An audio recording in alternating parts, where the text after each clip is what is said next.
Welcome back. Today is day 26 of Vlogtober, and today I want to talk about longevity and leveraging your greatest hits to make more money with your artwork.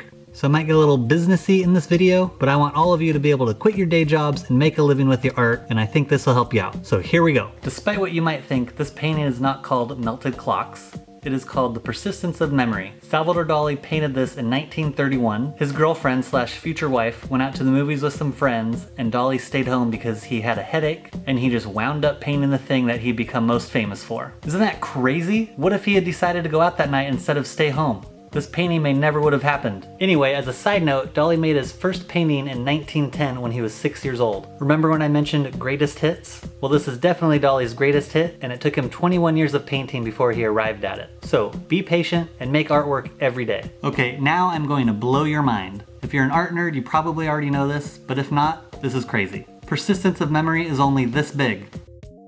That's 9.5 by 13 inches. And if that doesn't blow your mind, try this on for size. Persistence of Memory was purchased for $250 in 1931. Obviously that was a lot of money back then, but I guarantee you that doesn't even come close to the amount of money Dali earned off just that one image over the years through licensing. And this is what I'm talking about when I mention longevity and leveraging your greatest hits to make more money with your art. So let's break it down. Longevity basically means a long life. If you want to make artwork your career, you definitely want your artwork to have longevity. If you sell a painting and never do anything else with that image, then that painting you worked so hard on has no longevity. Imagine going to a concert for your favorite band, and the entire show is all brand new music that you've never heard and it's never been recorded, and the only time they've ever played those songs is at that one particular show. Although you'd feel special for being there, it'd be totally crazy for them to spend that much time learning all those songs and performing them, never to record them and sell them or play them again. So that's how you have to think about your artwork.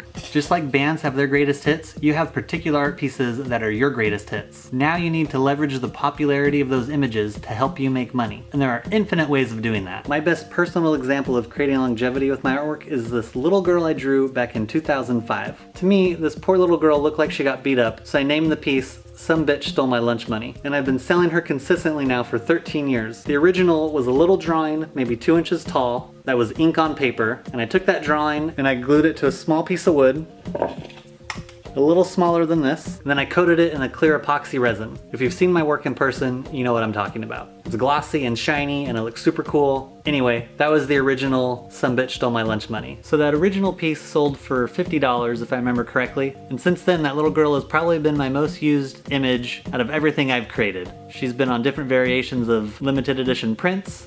I've recreated her on different original paintings, printed her on tote bags and t-shirts.